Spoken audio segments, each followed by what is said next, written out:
Hello and welcome to In Ink We Trust, Tattoo and Art Culture in San Fernando Valley, the latest of who is making a mark in the Valley tattoo scene, bringing the tattoo parlor to you.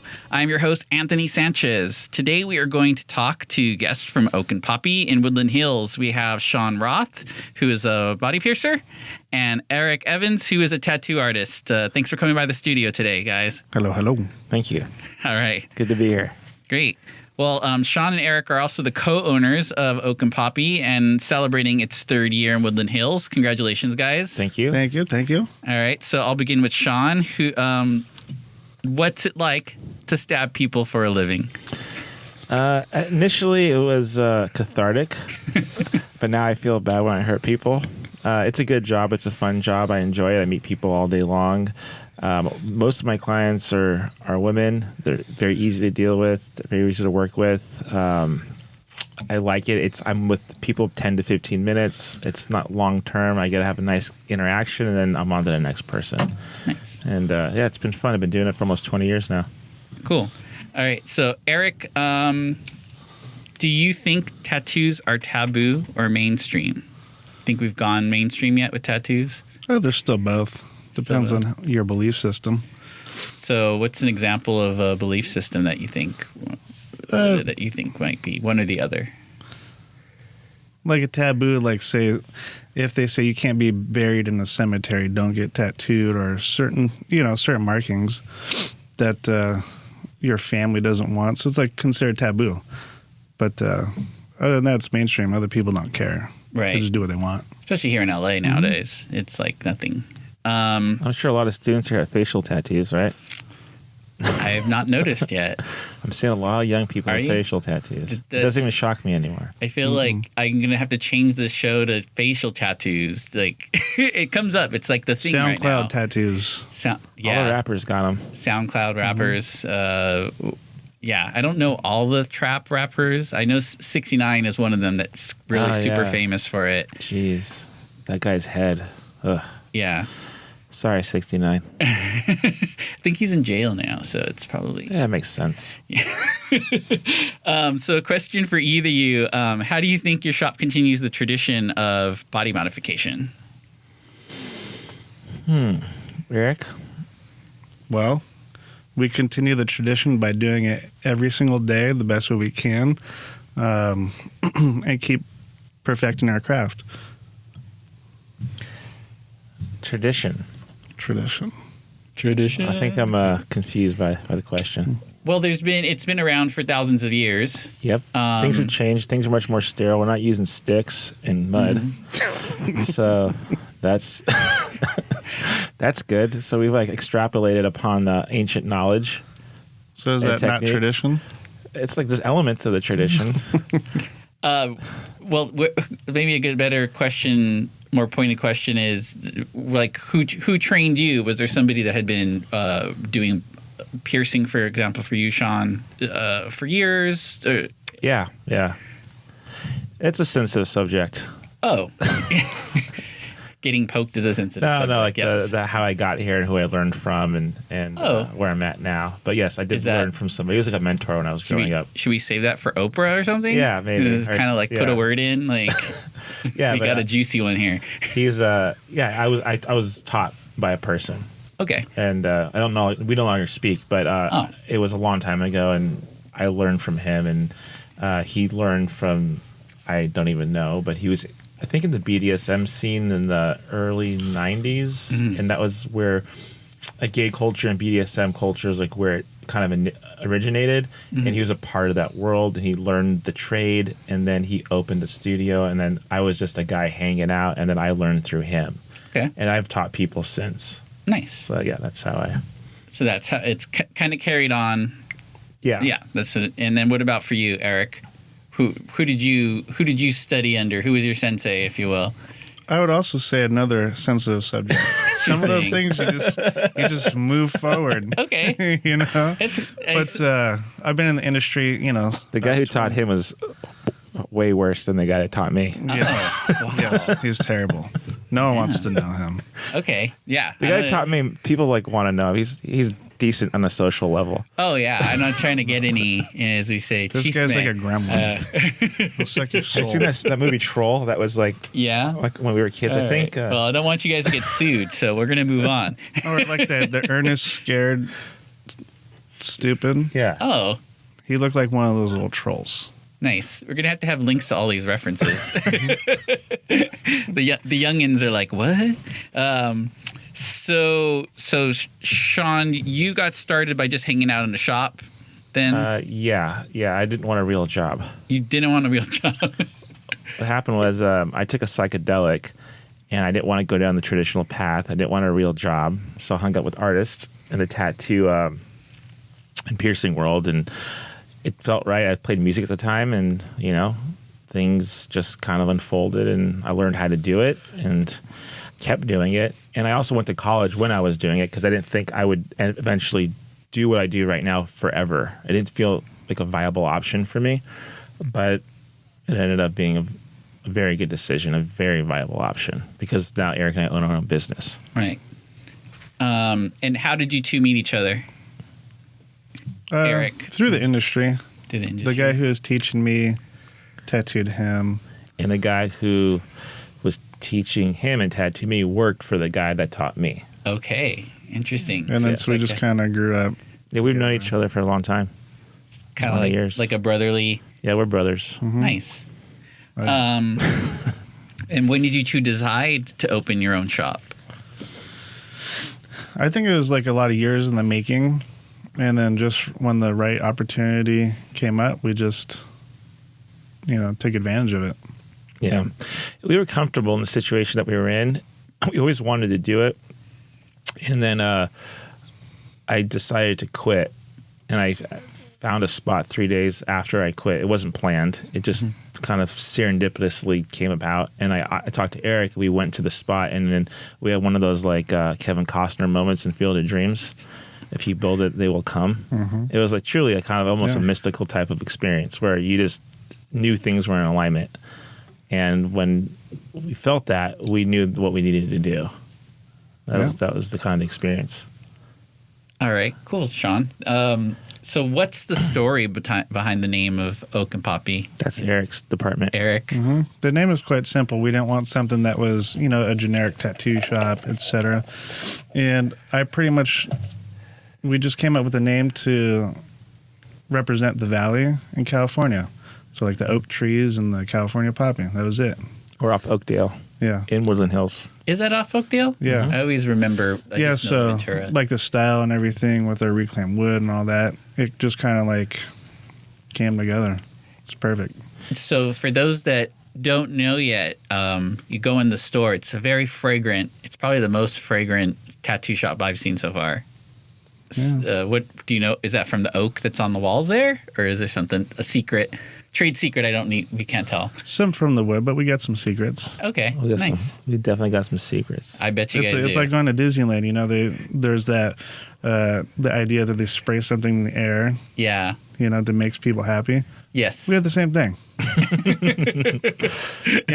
Our old boss said you got to give them a Disneyland experience, and that's what we did. We did it, man. We listened. Hope you're hearing that. Thank you. Well, what's the hardest part about starting a shop?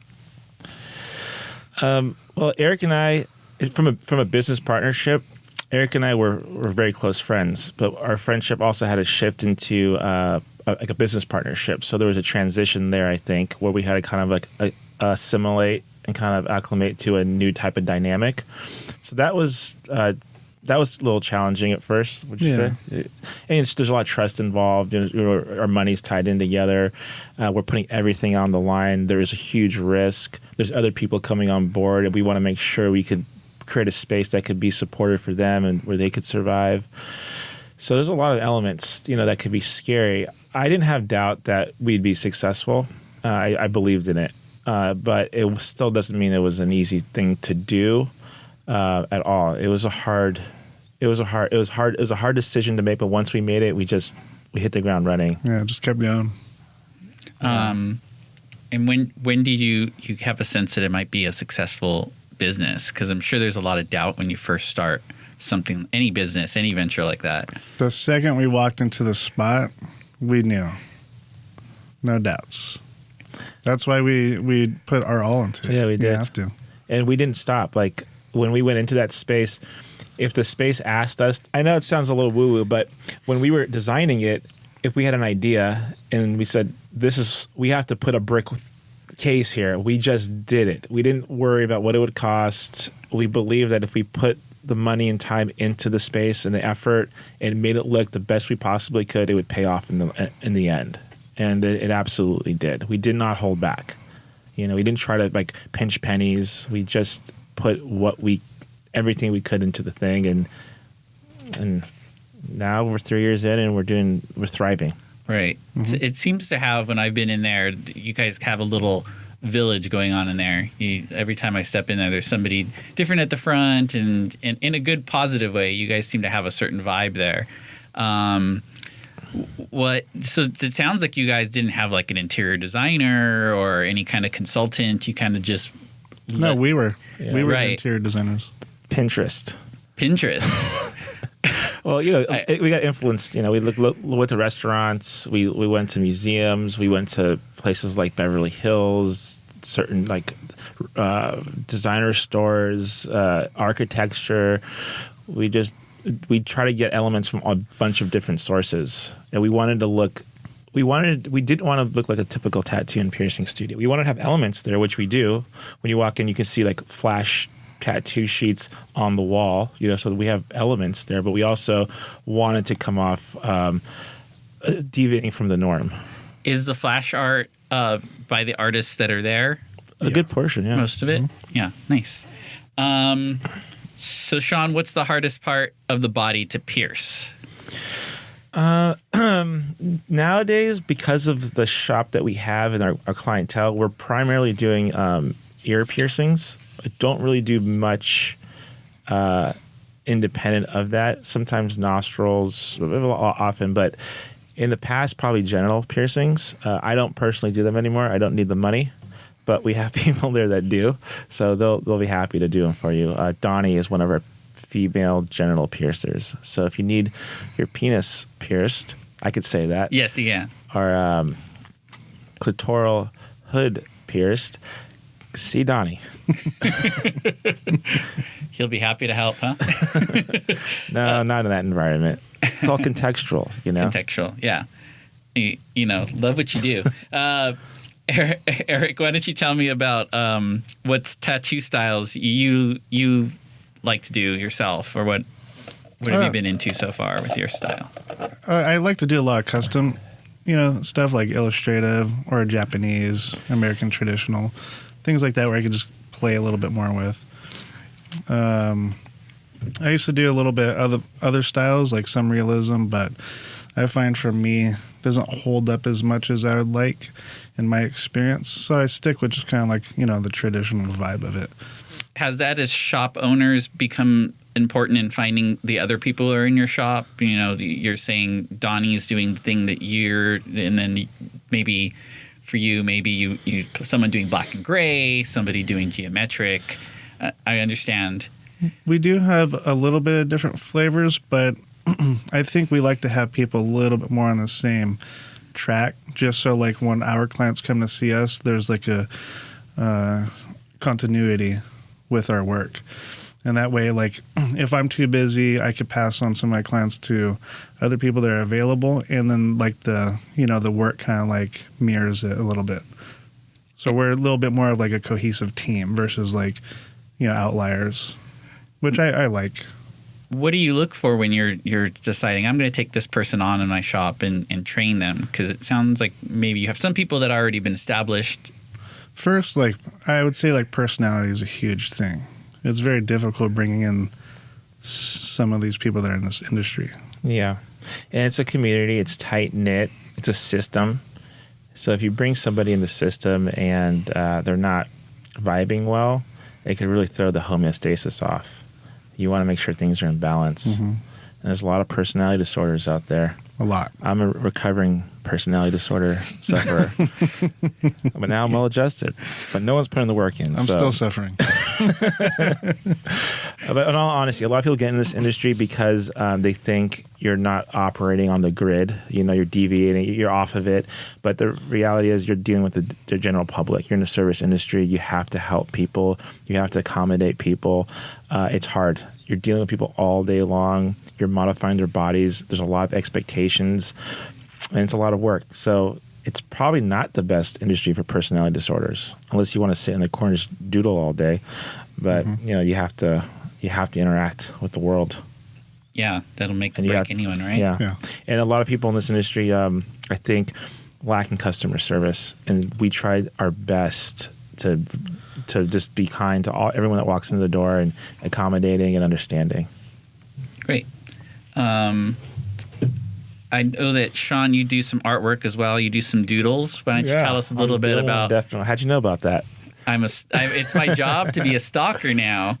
I am a doodler. I've been drawing my whole life. It's not something I wanted to make a career out of. For me, it's very personal and cathartic. I love it. It's sacred to me. And I still do it to this day. There's been times where I maybe stopped for a little while, but of late I've been drawing consistently for a very long time. So for me, it's like a very personal kind of cathartic, released form of expressing myself. I feel very fortunate that I could do it. I really enjoy that space and that creative kind of flow state a lot. And Eric, what kind of style do you do of art besides your tattoo art?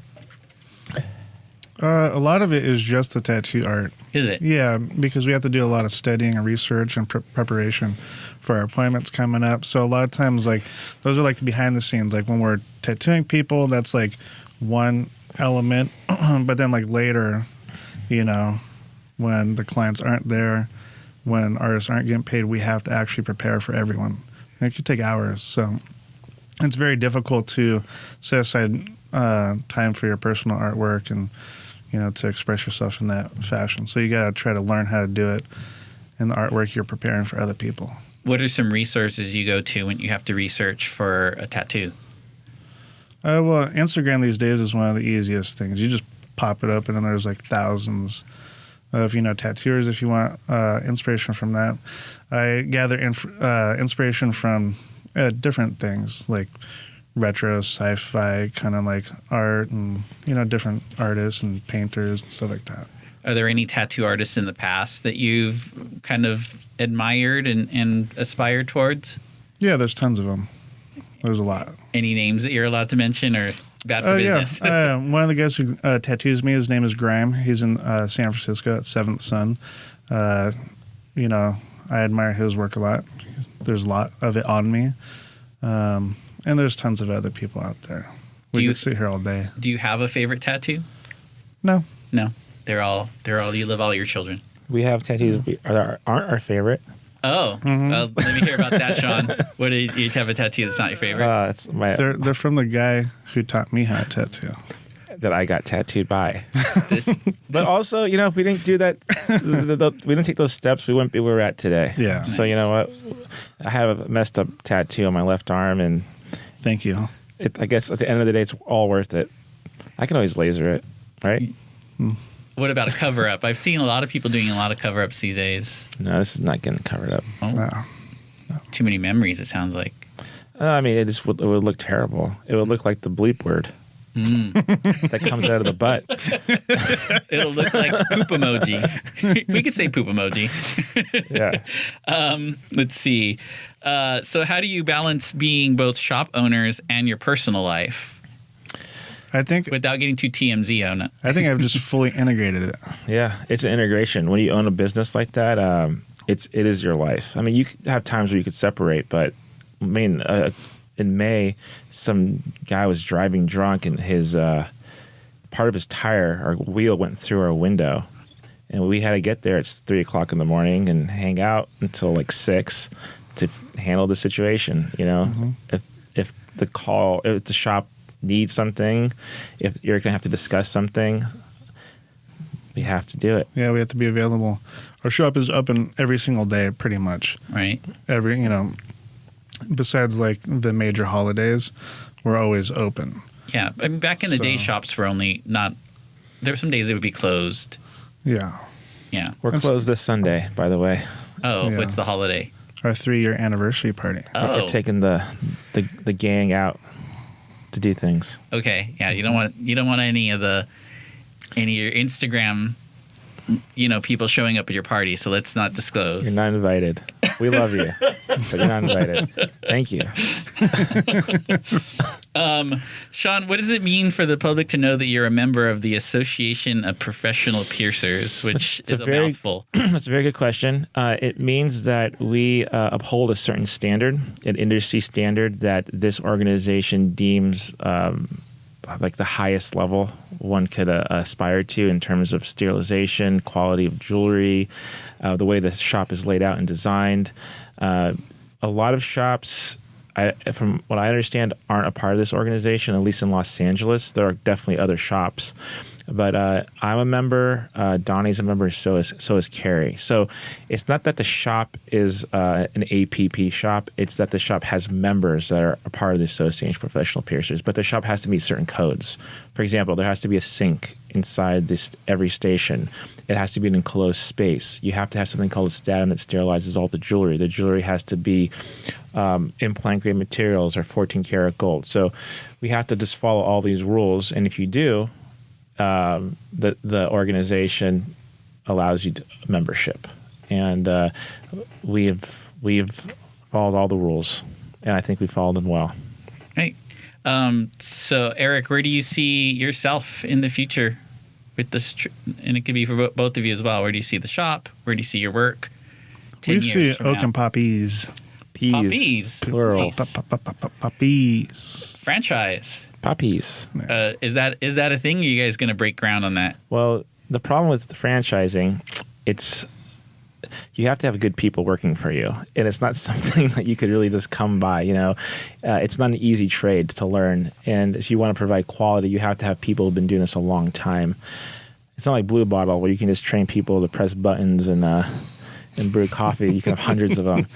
Unfortunately, it's just not like that. Or even like Floyd's or something with hair styling and cutting. You have to do this for many, many, many years if you want to provide good quality work for the public. So there will be puppies, but it's going to be a slow process. Mm-hmm. Okay. We Yeah. do it right. Maybe there'll be 2 or 3. You have to comb through the personality disorders. Remind us where we can find you. We're at 19837 Ventura Boulevard in Woodland Hills, in between Corbin and Winnetka, on the north side of the street. We're called Oak and Poppy. And you guys also on Instagram at the Oak and Poppy. Mm-hmm. So you guys can check out the shop there. Again, they're at Oak and Poppy. For more info, you can go to kpcradio.com, and you can also follow this show for more info at IN1NK We Trust. Coming up on the next show, thank you guys again. Thank you. That was fun. I'm sad thank it's you. over. Coming up on the next show, we That's have kinda guests from the Needle Pushers and Van Nuys, and I want to thank you all for listening. I'm Anthony Sanchez. I hope you join me next week.